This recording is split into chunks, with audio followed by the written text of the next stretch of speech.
आप सभी का हमारे चैनल पे स्वागत है। उम्मीद है आप हमें सुन पा रहे होंगे। यदि अभी तक सब्सक्राइब नहीं किया है तो प्लीज़ इसको कर लें, ताकि ये हिंदी में हम संस्कृत भाषा का ग्रंथ है और इसका एक एक श्लोक का मैं अर्थ आप लोगों को अर्थ और उसकी विवेचना दोनों ही बता रही हूँ, ताकि आप सुन सकें और इसको सुन करके चिंतन मनन कर सकें। गुरु ब्रह्मा गुरु विष्णु गुरुर्देवो महेश्वरः गुरु साक्षात् परब्रह्म तस्मै श्री गुरवे नमः।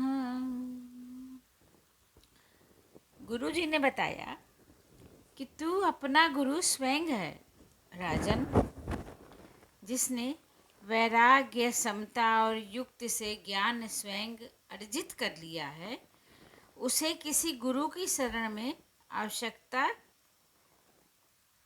जाने की आवश्यकता नहीं है।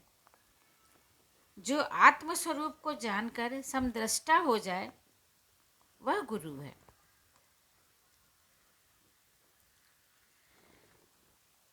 पश्य भूतविकारं सस्त्वं भूतमात्रान् यथार्थतः तत्क्षणाद् बन्धन मुक्तो स्वरूपस्थो भविष्यसि।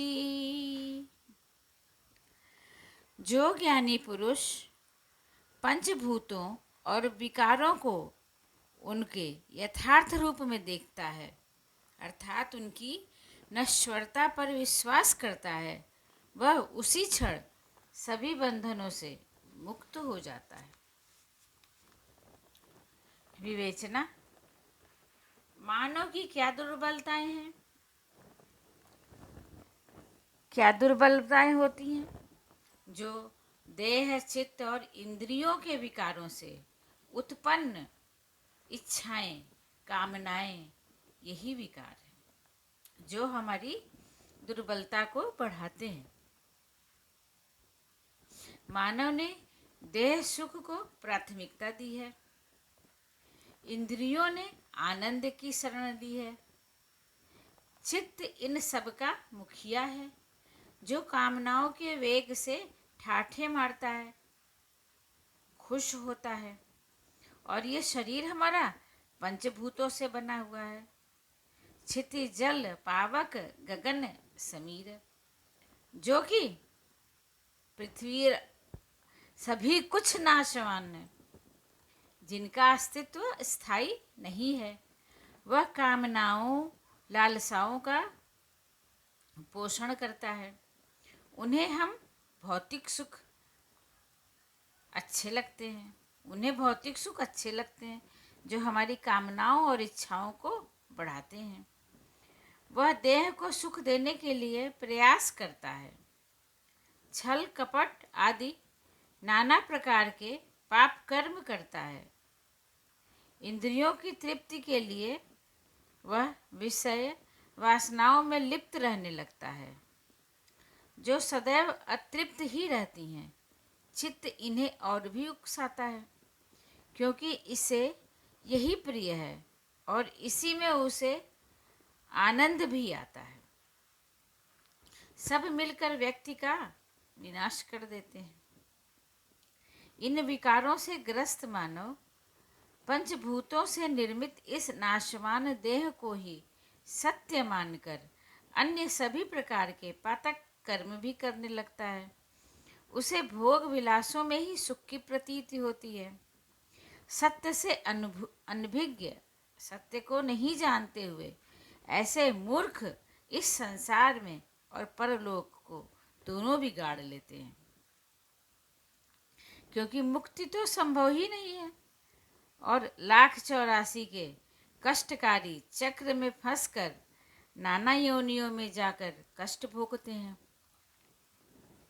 कितने ही अंधकूपों में अपने कर्मों को रोते हैं।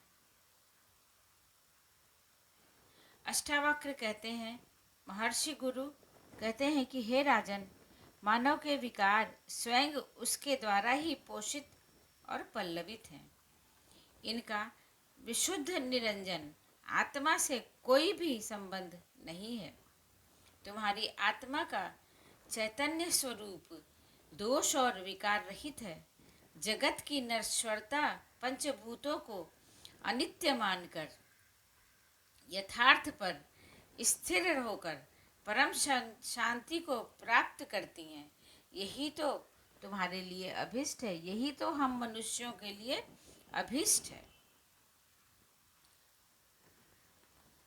वासना एव संसार इति सर्वा विमुञ्चताः तत्यागो वासनाति अगातिस्थतिरद्य यथा तथा तिरद्य यथा तथा। जगत वासनामय है, ऐसा निश्चय करके वासनाओं से मुक्त होकर विकार रहित हो जाओ। वासनाओं के त्याग से ही इस मिथ्या जगत का त्याग संभव है। इसके पश्चात ही अपनी यथार्थ स्थिति को प्राप्त किया जा सकता है। विवेचना।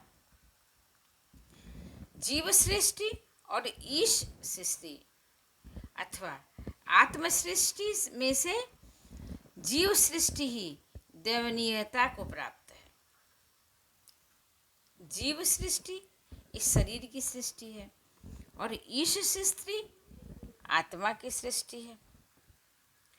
अथवा आत्म सृष्टि में से जीव सृष्टि ही दयनीयता को प्राप्त होता है, क्योंकि जीव ने अपनी सृष्टि में इतनी मलिनता और अनैतिकता भर रखी है कि उसे मिथ्या तक कह दिया है, गलत तक कह दिया है।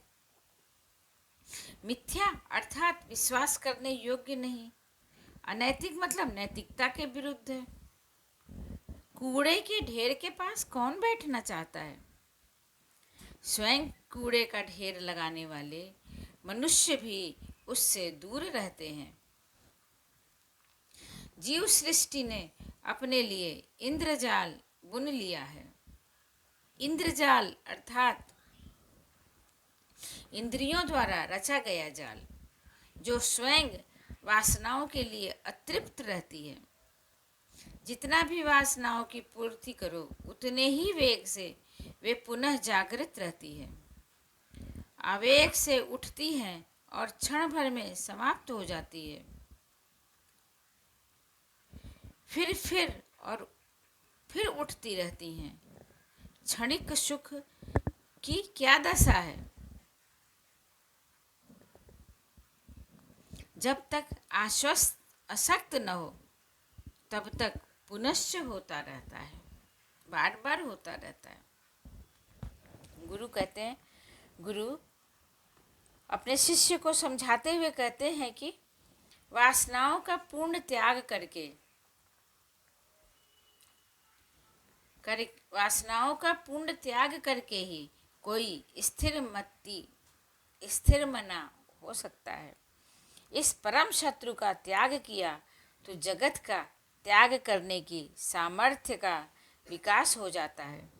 आत्मज्ञानी ऐसा ही करके स्थिर प्रज्ञ, स्थिर चित्त और अद्वैत प्रिय हो जाता है।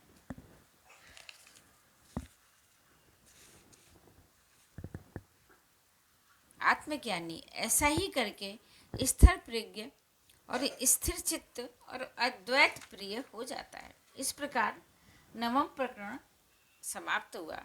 10वां प्रकरण है उपशम आख्यानम।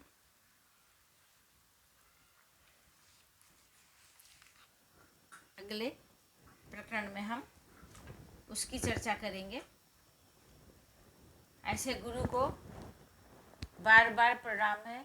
ऐसे शिष्य को प्रणाम है जो कि इतने लगन से अपने गुरु की बातों को ध्यान से सुनकर अपने जीवन में धारण कर रहे हैं और विदेह बने।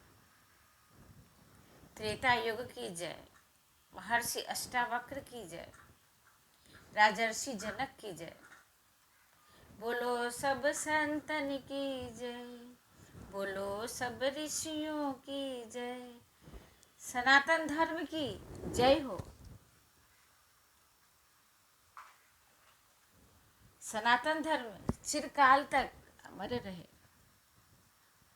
हमारे भारत भूमि की जय हो, जो ऐसे ऐसे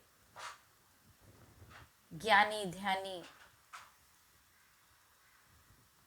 पुरुषों को इस धरती ने भरण पोषण किया। उम्मीद है आप मस्त व्यस्त और आनंद से होंगे। विराम करती हूँ। विराम।